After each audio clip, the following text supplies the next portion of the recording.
develop a skill, you know, but I'm 60. I may not be able to do this like this way when I'm 70 or 80. But I didn't place all my identity as a karateka on my physical skill. There was something much deeper that was much more important to me. So you look at Funakashi sensei, and, you know, near the end of his life, you know, maybe you can critique his technique, but yet he was the master. So, you know, put the sense of importance on the thing that should really matter to you.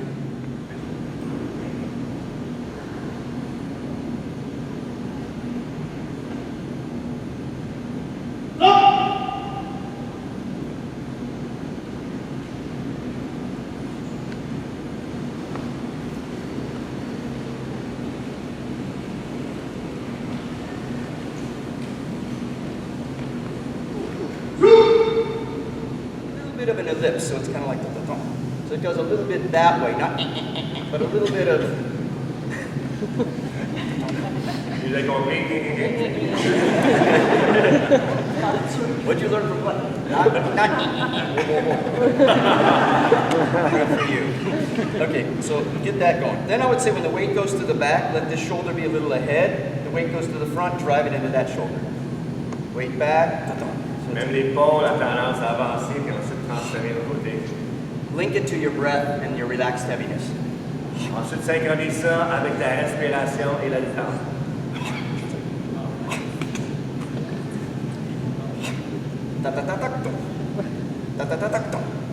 Little bit of acceleration at the end becomes a punch. You see it? Right. Try to kind of capture that image. Like a whip. And you kind of load that up. That's why this leg, kind of your glutes.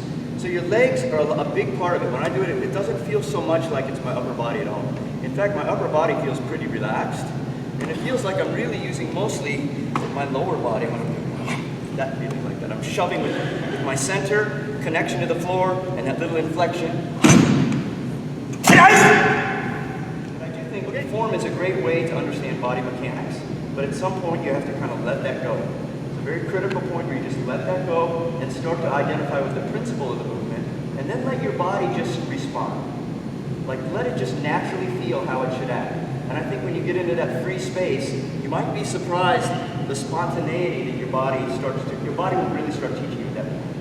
But with that said, in this last movement, just, you want to kind of think about cutting this corner, like cut. So it's like da-da-da-da, cut. Da-da-da-da, cut. So not that way. So now, maybe we'll just use like ping pong. So maybe you can and he's going to come with Jodanski. And I'm going to block. I'm going to make that block. So 1, 2. So basically,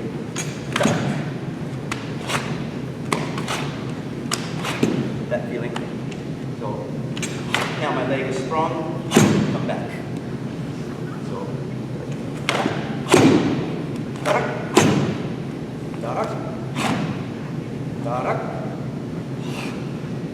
and again, I think that feeling right there, like letting go. Not totally different. Are you catching that? This is like loading up some potential and then just releasing that potential, as opposed to this sort of stiff tryingness. Just load up and then release. So just load up, release. Okay, space, and then you come back. So basically, like make a really strong punch. Just step forward, like Oitsuki. So right there, he's got really strong Oitsuki, and he knows very precisely how to connect this with that at that very definitive point in space. So he's strong. This position is very strong. But I want you to watch. If I go just a little bit out,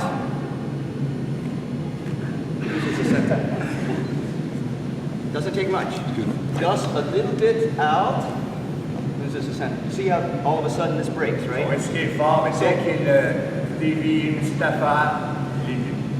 it's not that he has faulty technique. It's just that we kind of are misguided thinking our karate is really strong, but our weakness is just right there. I mean, karate is so precise that like when I anchor my technique in this spot, in this very precise spot, yes, it's optimally strong right there. But if I were just a little bit further out, I break the connection with my center, now I'm disjointed and I've lost my movement. Do you understand? So all I'm doing is I want to help you illustrate that the weakness, the strength spot is very specific. That there's weakness that resides right around that, and you should be aware of that. Okay. So for example, if he grabs my wrist like this. So basically, he's got me. Like if I go in and he catches my wrist, boom, his center is on top of my center. Like I am stuck here. Like I cannot move because his weight is on top of my weight. But if I change that just a little bit, so this is the place of conflict right here. But if I move the negotiating space back a little bit, I give myself the opportunity to actually be on top. That's a very interesting principle. Okay, so like when a guy attacks, if I stand right in front, boom, I can hit in that spot. But if I vacate that spot, now that point of intersection, I've renegotiated, then I'm on that spot. You follow? So we do that spatially in karate, but you can really feel it in a grab. And we might want to try this at the very end of class here. Let the person relax their weight on you. In other words, he got me. Like his center is on top of my center. I'm pretty much stuck. So instead of having the conflict happen here, I'm going to move it back just a little bit. And in that moving back, I'm able then to put my technique on top. You don't really grab with your hand. I grab with my center. Like the point of communication, and Satomi Sensei says, your skin is your original brain. Like you get a lot of feedback via your skin. So you grab with leaning my relaxed heaviness into my palm. Then I let my hand just conform around that. You follow? So now I'm grabbing him with my center, not my hand. Different, right? Le but de la gripper, c'est pas juste avec la main, c'est d'agripper avec ton centre. So that's how you guys want to grab. Get the palm, kind of get that correct. Give him your center. So now he's on top. Then when you release, that's another thing. I'm not pulling back. I'm actually keeping my arm relaxed and I'm dropping my hip. So I'm going basically to zero power. Like this point here, I'm just sort of letting it go, like there's nothing there. And now I am on top. I can feel I'm on top. And what we just did with our Kizamazuki, I just do that as I come in.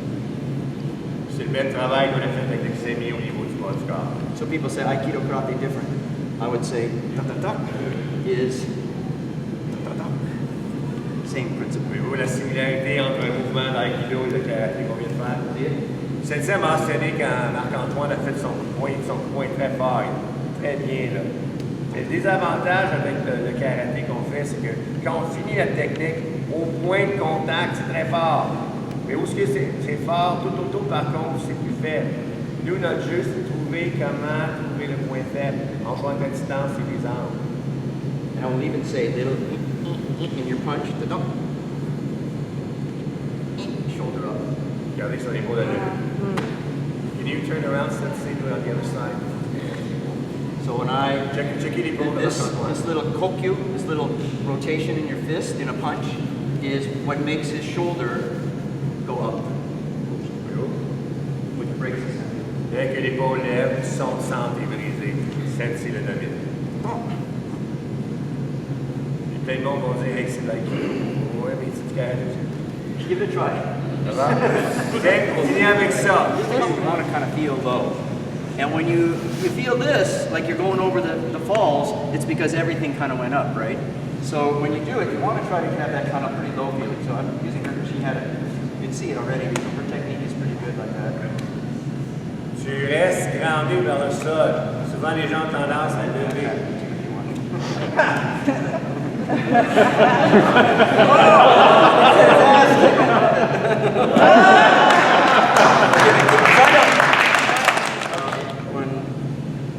Go and meet people, probably three main things that come to my mind is, one, I would really like people to kind of own their awesomeness, you know. I think there's so much in the institutions and the organizations and society in general that sort of, maybe in an attempt to control people, disempower them in that way. I mean, you got one life, you know.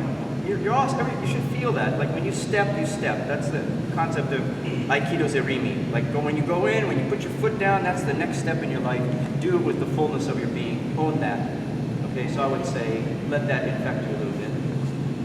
Second thing is, I would kind of like to bring a little bit the spiritual approach back to martial art practice. It's what intrigued me as a beginner when I was 11 years old or 10 years old when I started.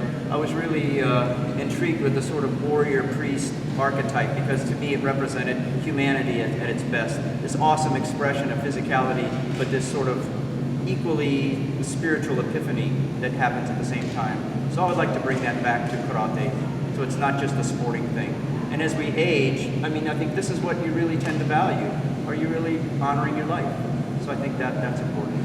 And then last, I meet so many amazing people around in my journeys that, Brian's an awesome person. It's 3 days, I'm like second brother already. And I feel the same with a lot of you, just getting to know you.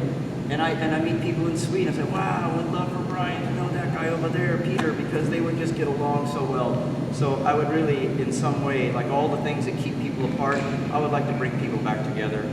It's kind of like the world you want to see. You just start to try to create it, right? Instead of bitching about it, pick up a hammer and do something. So, you follow? So I hope you caught those vibes. I mean, if there's anything that you got from the training besides the technical stuff, I would say those would probably be the thing I'm trying to impart. And it's not me. It's not anything about me. It's just awakening that sentiment in yourself.